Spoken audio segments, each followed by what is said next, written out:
துக்கங்களை சுமந்து கொண்டீர்.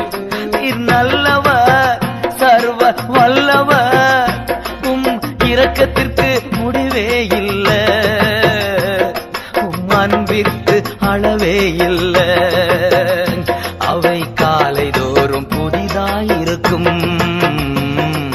மனதுருகும் தெய்வமே ஏசையா, மனதார துதிப்பேன், ஸ்தோத்தரிப்பேன்.